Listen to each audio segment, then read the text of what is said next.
And this is my dad. Today, on Square Circle Chat, episode 3, we are giving our opinions of Monday Night Raw 5/1/2017. In the opening segment on Monday Night Raw, Alexa Bliss had a coronation, as they would like to call it, and all the other women superstars were out there at the same time. What were your feelings on it and how Alexa Bliss was acting? She was acting like a baby. A baby?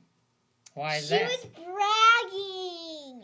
Bragging about what? How she won it and how Bailey's nephews were feeling. They were actually crying. And that probably hurt Bailey. Hurt her feelings? Yeah. Well, that's wrestling. They hurt your feelings sometimes. And then they then went to an eight-women tag team match. An 8-women tag team match. An 8-women tag team match. And Alexa Bliss ended up getting the pin, right? Yes. What did you think of this match? I think it was kind of unfair. Why was it unfair? Because Nia Jax shouldn't be in the mix. She was dominant, but it's like kind of unfair for the other girls. Well, that's the way it is. If you're dominant, nobody can beat you. That's just how it is. Oh, yeah. Then we had Luke Gallows versus Enzo Amore. And what did you think of that match? I thought it was the little guy, but nope. It was the big one. The big one. Who was that? Luke Gallows? Yes. And he won the match. Yes, he did. And actually, I thought it was the right thing to do. I'm glad that Luke Gallows won the match. He's a bigger guy. He should win the match, don't you think? I like Enzo more. Oh, you like Enzo more? Yeah, he's funny. Okay. Well, then there was a Seth Rollins, Finn Balor, Dean Ambrose, and Miz segment, which basically set up a number one contenders match, 3-way for the Intercontinental Championship between Seth Rollins, Finn Balor, and The Miz. And what did you think of this segment? You think it was pretty good? I think it was kind of weird because Dean Ambrose had Kurt Angle's phone number. Yes, Dean Ambrose did call Kurt Angle, and then Kurt Angle did set up the match. So that was pretty interesting. Actually, I think Dean Ambrose is a pretty funny guy, don't you? Yeah. I like Mean Dean Ambrose. I like him. I think they should keep him. Then we had a Cruiserweight 6-man tag match, and who won that match? Do you remember? No, I don't either.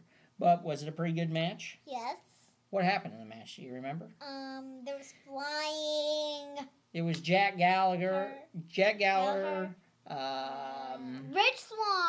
Swann, and Akira Tozawa. Wait, Akira Tozawa, Rich Swann, and Jack Gallagher. And they won the match. Yes, they did. And it was a pretty good match. I liked it. Then we had the Sheamus and Cesaro explaining why they did what they did at Payback. And what did you think of their explanation? It was stupid. It was stupid, huh?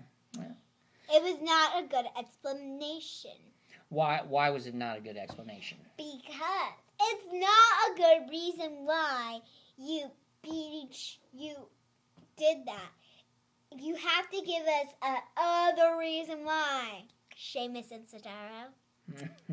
Okay. Actually, I thought it was pretty good. They set it up pretty well, and I think we're going to see a match between them in the future. And then we had the Kurt Angle segment where he came out, started explaining about Braun Strowman and Roman Reigns and how they were hurt. And then all of a sudden the lights went out, and who appears? Bray Wyatt. And he did say that now Monday Night Raw would be his world. What did you think of that? That is kind of freaky. Yeah? Why do you think of that? Why do you think that? Because when you say it's your world, that means you're overpowering God. Okay. All right. Yes. Well, we'll see about that. All right. Then we had an Austin Aries versus T.J. Perkins match. I thought it was a pretty good match. I thought Austin Aries and T.J. Perkins both performed pretty well. What did you think of the match? I think T.J. Perkins changed his axis from a awesome point to a not so awesome point. Do you understand what I mean? I think so. It might be tough for some people out there watching this to understand you, but you're my daughter, so I kind of understand everything you say, even if nobody else does. And then in the main event, we had The Miz versus Seth Rollins versus Finn Balor in a three-way dance, and The Miz ended up winning the match. And at the same time, Samoa Joe came in and attacked Seth Rollins. And Bray Wyatt came out and attacked Finn Balor. Now, what did you think of all this, Olivia? I mean, what did you feel? Miz should not win that match. Oh, he should not win the match. Why do you like slapping me? Because it's funny. Oh, okay. Well, I thought it was pretty good that Miz won the match, actually, because now that's going to set him and Dean Ambrose up in a feud, and it looks like Samoa Joe and Seth Rollins will continue theirs. And now I think the Bray Wyatt-Finn Balor feud, that'll be a pretty good feud, don't you think? Yeah, but I think Seth Rollins or Finn Balor should have won. Well, maybe there's bigger things for them on the horizon.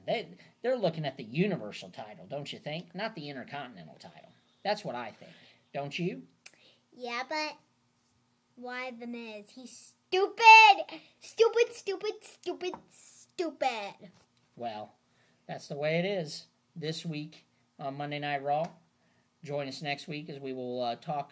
I think next week we might review SmackDown. We might review some of SmackDown that happened this week. We still got to watch some of that, don't we? Yeah. Yes. Yeah. So that's it for this week. So we will see you next week on Squared Circle Chat. Stay tuned.